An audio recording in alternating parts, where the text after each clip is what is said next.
ఓఫీర్ గారు మిమ్మల్ని క్రమక్రమంగా భ్రష్టులుగా చేస్తున్నాడు. అదొక స్టూపిడిటీ. భ్రష్టులుగా చేయడం అంటే ఏంటో తెలుసా? భ్రష్టులుగా చేయడం అంటే ఏంటో చెప్తున్నా. అపోస్తలుల కార్యాలు 2:42 దూరము చేయడం.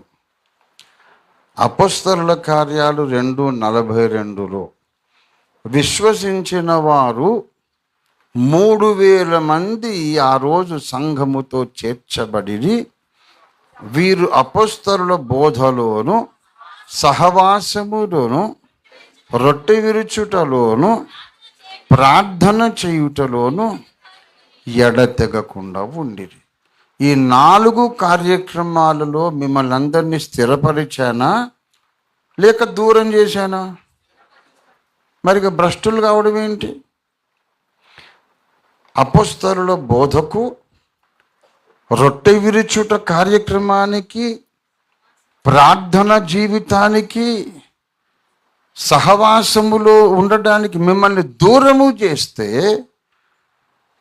అది భ్రష్టత్వం.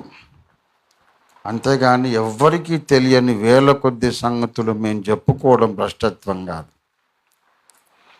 ఎవరికీ తెలియని వేల కొద్ది కొత్త సంగతులు బైబిల్లో నుండి మేము చెప్పుకోవడం భ్రష్టత్వం కాదు. ఎన్ని వేల కొత్త సంగతులు తెలిసినా అపోస్తలుల బోధ నుండి తొలగిపోకుండా ఉండడమే స్థిరమైన ఆధ్యాత్మిక జీవితం.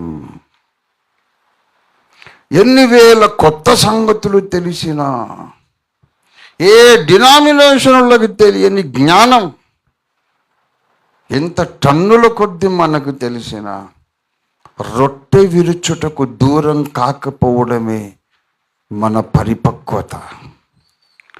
ఎన్ని గొప్ప సంగతులు, గూఢమైన సంగతులు దేవుని కృపచేత తెలుసుకున్నా, ప్రార్థనకు దూరం కాకుండా ఉండడమే మన విజయం. ఈ 4ంటికి మనం దూరమైనప్పుడు అనండి భ్రష్టులైపోయారండి. ఓఫీర్ గారి బోధలు విని విని వాళ్ళు సహవాసానికి దూరమయ్యారు, ప్రార్థనకు దూరమయ్యారు, రొట్టె విరిచేది అక్కర్లేదు అంటున్నారు అని అప్పుడు చెప్పండి. ఈ 4 మానకుండా ఉండి స్థిరంగా ఉంటే ఇక భ్రష్టులైంది ఎక్కడ? భ్రష్టుడా? అసలు నిఖార్సైన భ్రష్టుడు వాడు. బాప్తిస్మం అక్కర్లేదు రక్షణ కొరకు అంటాడు. తిక్కలోడు చెప్పేది ఏంటి తెలుసా? బాప్తిస్మము ద్వారా మనం రక్షణ పొందాం, రక్షణ పొందాం కాబట్టి బాప్తిస్మం ఊదుతామట. అది వాడు చెప్పేది.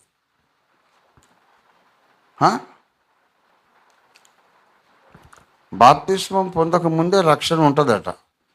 రక్షణ పొందాం కాబట్టి ఇప్పుడు పొందాలి బాప్తిస్మం. మరి ముందే రక్షణ పొందేస్తే మరి బట్టలు తడుపుకోవడం ఎందుకండి అనవసరంగా? మంచిగా శామ్యుల్ సుధాకర్ ఒక మంచి వీడియో పెట్టాడు. దాంట్లో ప్రభురాత్రి భోజనం ఎట్లాగా, వాళ్ళు ఇచ్చే బిస్కెట్లు వేఫర్లు తీసుకోవాలనా, లేకుంటే ఏదంటే మీరు ఏ సంఘములో ఉంటే ఆ క్రమం ప్రకారం అది తీసుకోవచ్చు. బిస్కెట్లని తీసుకోవచ్చు, బేకరీ బన్ అయినా తీసుకోవచ్చు, చిలకరింపు బొందైనా తీసుకోవచ్చు, అసలు బాప్తిస్మే లేకుండా తీసుకోవచ్చు. ఆ క్రమం ఆ సంఘ క్రమం. ఇట్లాగే రైట్ అని బైబిల్లో ఉండదు అని చెప్తున్నాడు. కుంటింగ్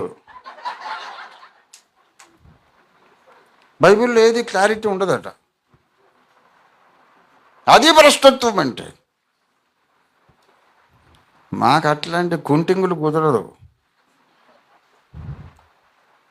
మాకంత స్పష్టత కావాలి. దేవునికి స్తోత్రం కలుగును గాక. ఏది నిఖార్సైన పద్ధతి. పౌలు భక్తుడే ఇప్పుడు బ్రతికి లేచి వచ్చి సంఘము నడిపిస్తే ప్రభురాత్రి భోజన సంస్కారం ఎలా నిర్వహిస్తాడో అలాగే నిర్వహించేది ఓఫీర్ మినిస్ట్రీస్ ఇంటర్నేషనల్. దాని నుంచి మేము తొలగిపోమంతే. హల్లెలూయా, హల్లెలూయా. కనుక ప్రభునందు ప్రియులారా, ఎంతమంది ఎన్ని వాగుళ్ళు, చెత్త వాగుళ్ళు వాగినా అనేక మంది సత్యము నుండి తొలగిపోయి అనేక మందిని చెరుపుతున్నా మనము నమ్మిన సిద్ధాంతానికి ఆధారమైన బైబిల్ వాక్యాలు స్థిరముగా ఉన్నవి. దేవునికి స్తోత్రం కలుగును గాక.